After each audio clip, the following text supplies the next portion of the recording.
بسم اللہ الرحمن الرحیم۔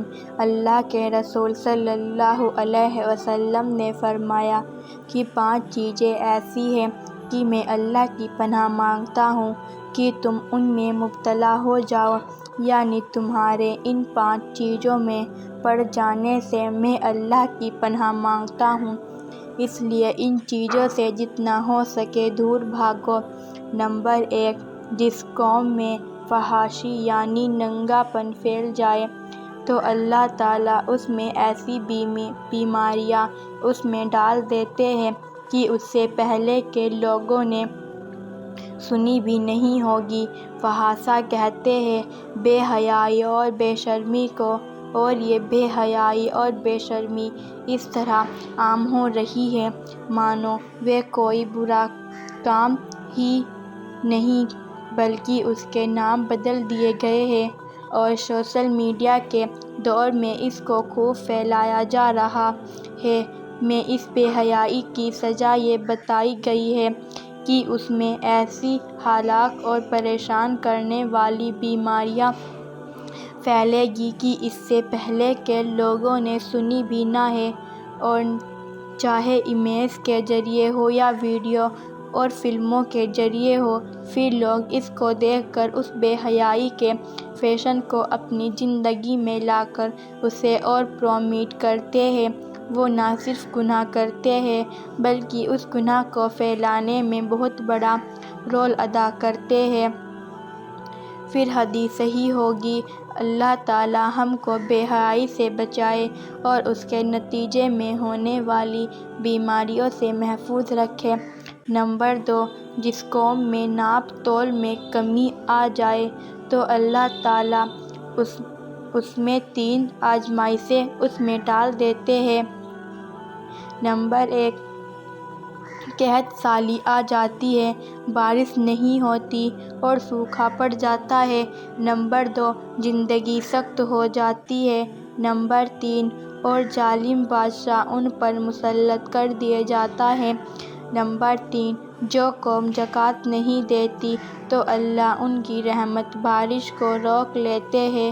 اگر جانور نہ ہوں تو بارش کا ایک قطرہ بھی زمین پر نہ آئے، اور اگر بارشیں ہوتی ہیں تو وہ رحمت نہیں بلکہ زحمت بن جاتی ہیں، اور اللہ کا عذاب سیلاب بن کر آتا ہے جو سب کچھ تباہ کر دیتا ہے، اور یہ اس وقت ہوتا ہے جب غریبوں کے لیے نکالی جانے والی رقم یعنی زکوٰۃ کو روک لیا جائے، غریبوں تک پہنچایا نہ جائے۔ اللہ کے رسول صلی اللہ علیہ وسلم کے دور میں اور آپ کے بعد جو بھی خلیفہ بنے سب کے دور میں مسلمانوں سے کوئی ٹیکس نہیں لیا جاتا تھا، صرف زکوٰۃ لی جاتی تھی۔ پھر بھی حال یہ تھا کہ کچھ لوگ حضرت عمر ابن عبدالعزیز رضی اللہ تعالیٰ عنہ کے پاس آئے، کہنے لگے زکوٰۃ کا مال ہمارے پاس بہت ہے، کیا کریں؟ تو آپ نے کہا فقیروں میں بانٹ دو۔ وہ لوگ کہنے لگے فقیر ختم ہو گئے۔ تو آپ نے کہا مسکینوں کو دے دو۔ وہ کہنے لگے سب مسکین ختم ہو گئے۔ آپ نے کہا جن کے سر پر قرض چڑھا ہے ان کو دے دو تاکہ ان کا قرض اتر جائے۔ وہ کہنے لگے ہم نے ان کو بھی دے دیا۔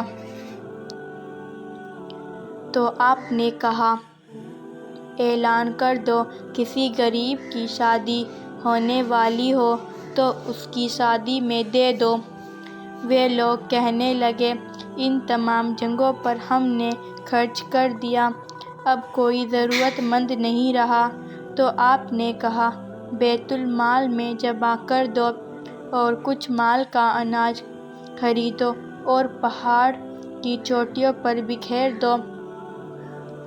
عمر بن عبدالعزیز کے یہ پسند نہیں کرتا کہ میری سلطنت سے کوئی بھی پرندہ بھوکا اڑ کر گزرے۔ نمبر 4، جو قوم اپنے وعدوں کو پورا نہیں کرتی تو اللہ اس پر دشمنوں کو مسلط کر دیتے ہیں۔ اپنی بات کا پکا ہونا اور سچے مومن کی نشانی ہے۔ وہ اگر وعدہ کر لیتا ہے تو اس سے مکرتا نہیں ہے، لیکن اگر وہ اس کے خلاف ہونے لگے اور وعدے توڑے جانے لگے، کسی سے کی گئی بات سے مکرنا اور دھوکہ دینا عام ہو جائے، تو دشمنوں کی ایک جماعت ان پر مسلط ہو جاتی ہے جو ان کو منمانے طریقے سے استعمال کرتی اور ستاتی ہے، اور اس گناہ میں مبتلا قوم ان دشمنوں سے جھگڑنے کی طاقت نہیں رکھتی۔ نمبر 5، جس قوم میں ذمہ دار اللہ کے حکم کے مطابق فیصلہ نہ کرے، اللہ تعالیٰ اس سے خانہ جنگی کرا دیتے ہیں۔ اگر کوئی گھر کا مکھیا یا علاقے کا صدر یا ملک کا منتری کوئی بھی حکم دے یا فیصلہ سنائے، تو اگر یہ فیصلہ ویسے نہیں کیا جیسے اللہ نے فیصلہ کرنے کا حکم دیا ہے، اور اس فیصلے میں صرف اپنی مرضی ہی چلائی، تو اس کا نتیجہ یہ ہوگا کہ لوگ آپس میں ہی لڑ پڑیں گے اور خانہ جنگی شروع ہو جائے گی، اور جب خانہ جنگی شروع ہوتی ہے تو اس کا فائدہ دشمن قوم خوب اٹھاتی ہے اور آپس میں بھڑک رہی چنگاری کو ہوا دیتی ہے، جس سے دوست بھی دشمن بن جاتے ہیں۔ اللہ تعالیٰ ہمیں ان گناہوں سے محفوظ فرمائے، آمین۔